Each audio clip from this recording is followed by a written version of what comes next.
this gin and tonic. I mean, I'm not a gin and tonic person, but during these times that we're going through, might as well. I can't believe I am back at doing another budget video. It is literally almost the end of April and time has gone by so fast. Mind blown. But I hope everyone is doing well and thanks. I think you're so tired of hearing this, and I'm also just sick and tired of the SMSs I'm getting from the government every single day at like 5-6 o'clock in the morning. But if you're wondering why I'm wearing these specs, my eyes have been giving me such like issues because I'm now finding that I'm spending a lot of time on my phone and on my laptop, especially with me working from home. So I'm hoping once I go back to work, which will probably be in level 2 or level 1, I'm not actually sure, I can actually go and see an eye specialist. So obviously this lockdown has taken a financial knock for a lot of people. You've either lost your job, you're either getting like half a salary, you're not getting a salary at all. So it's really trying times for a lot of people. I am very privileged and very blessed to still have my full-time job, and both Courtney and I actually got paid per normal this month. However, what we did is that we started doing a 3-month forecast about 2 days ago, because we weren't quite sure how long the lockdown is. And funny enough, when we looked at what the levels, like which industries are allowed to be open in the different levels, Courtney actually fell under level 3. So we were expecting him to only go back then, but we don't know when level 3 is. And also we can quickly go back to level 5, so that's also a big concern. About a half an hour ago, he got called to say that they can actually operate until level 4, but they can only sell winter stock, and they can only have 20 people in the store. That's including the staff and the customers. I'm glad that he is going back to work, and so actually if he is going back to work in a trading kind of business per usual type thing, then our finances will be okay. We did, however, before this time, we did a 3-month forecast, and I think maybe this is the best time for you and either yourself or your family, your household, to start looking at a 3-month forecast and start planning what it's going to look like. My full-time job is kind of like on track. I'll get a full month salary. Courtney was, for the next month, he actually took 2 weeks of UIF and 2 weeks of annual leave so that he can get paid kind of the same. We don't know what it is and we don't want to guesstimate as well, but we're looking at like 2,000-3,000 rand less. And my second job, I've actually not even put it in the budget this month because, like I mentioned in my previous video, he wasn't sure if he's gonna give me 50% of my salary or a stipend. So for me to like estimate every month kind of what is he gonna give me is not gonna do anything to me. It's gonna make me stress more. So what I did was, for this month, is I actually just took that salary out. I made it non-existent. So we were like, okay, we will be okay for the month of May, obviously, and then for the month of June we'll be okay with May's end of the month's pay. But if we were gonna reach the end of June, we would be screwed. If we were to enter that month and still be under some lockdown situation, we would be screwed. We would then have to chat to our landlord, because the biggest expense out of our budget is our rent. So we jotted down what are the things that we're gonna have to cut or we're gonna have to chat about to different institutions. So the first thing was we were gonna chat to our landlord, because also our lease expires at the end of June. So we wanted to speak to him and tell him, okay, listen, this is what's happening. We actually want to have this phone call with him in the week so that he is prepared, when we do make that phone call in June. And we're giving him enough time to think about what avenues he can help us with, and if he's gonna cut it, he's gonna take it from our security deposit, like whatever situation he's in. So we were gonna phone our landlord and see if we can have our rent cut by like 2,000-3,000 rand. And then the second thing we were gonna do, we were gonna lapse one of Courtney's policies. So he has a provident and pension fund. I don't have that, so I've got a retirement annuity. And both him and I have a 2-in-1 savings.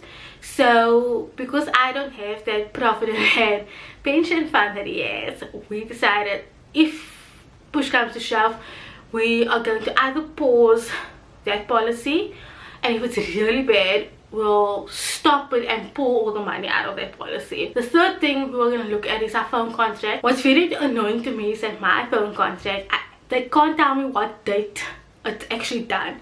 They just tell me to phone in May to have my phone number be a prepaid number, and it's no longer a contract, but they can't give me an actual date when it is done, which is so annoying because I want to know when I can stop paying this contract. But then Courtney's phone contract, we are downgrading because we've got unlimited Wi-Fi at the moment, or not unlimited Wi-Fi, unlimited fiber, and he doesn't need 2 gigs. He doesn't use it because he sits on the Wi-Fi all day.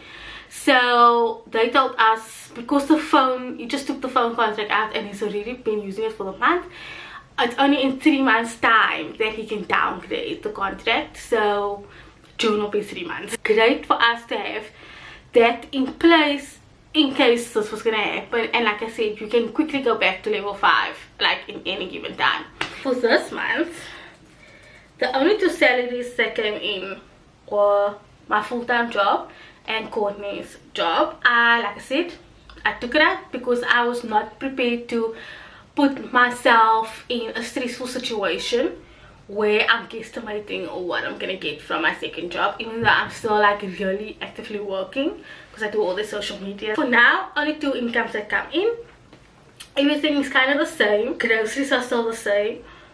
However, groceries, I'm not gonna lie, it's doubled last month because not only are we eating more, we're also having to help out Courtney's mother. So it's been a little bit of a financial strain, but at the same time, you can't say no. I mean, it's my mother-in-law, so we have to help out where we can. That's kind of been like a, it's not great, but we saved kind of on fuel, so that's kind of where we took most of the money out of. Fuel, I'm not putting a lot in either. I'm only putting 400 rand compared to the 2000 rand because Courtney's just, he works just here. So, and also petrol has gone down twice, like a whole 4 rand. So don't need that much. Water, electricity, funny enough, water and electricity both went up during the month because we at home we're using more electricity. I think I spent an extra 200 rand on electricity and an extra 100 rand on water, which is crazy to think that if you are at home all day, 2 people at home, that's how much it's gonna cost. I've kind of kept it the same just because Courtney is going back to work, so fingers crossed I save some money. And both our phone contracts, the fiber, the car insurance. Another way if you want to save money is by cutting your car insurance. So that's what we did. Funny enough, just before the lockdown, we managed to get the same cover for 250 rand less at a different car insurance. So really guys, if you know that your car insurance is way too high for the car you're driving, then really start get comparison quotes and just move. Like personal care, Netflix, 2-in-1 savings went off, retirement annuity. So for debt, this is interesting. So last month and for this month, I am not paying extra on debt simply because I don't know what the forecast looks like. So what I've been doing is putting that extra money into an emergency fund. When we are kind of going to our new normal, I will use that money and shove it back into debt. But for now, I'm just paying the normal debt repayments and not paying extra, which I would usually do. So the bulk of the money is all going into my savings account or my emergency savings because I just feel like I need that, especially with the forecast that we had planned out for ourselves. That for me was very important. Same old subscriptions and stuff. There's nothing extra, honestly. One thing I do want to do though is that Court and I actually have a little bit of money that we had from the previous month, and I was thinking of investing it in stock. I know what you're gonna say, but I just thought, you know, for me, just adding a 300-400 rand into the JC top 40 indexes. Why not? I had a really awesome conversation with my friend's husband. You know, I said I don't know a lot about the stock market, and it's because I paused myself in my financial education because I wanted to get debt free first before I go into like the stock market and understanding the nitty-gritty of like property and things like that. But I thought, you know what, I'm gonna risk it. I'm just gonna risk using a 300-400 rand in the stock market and just see where it comes. You know, I'm gonna forget about it.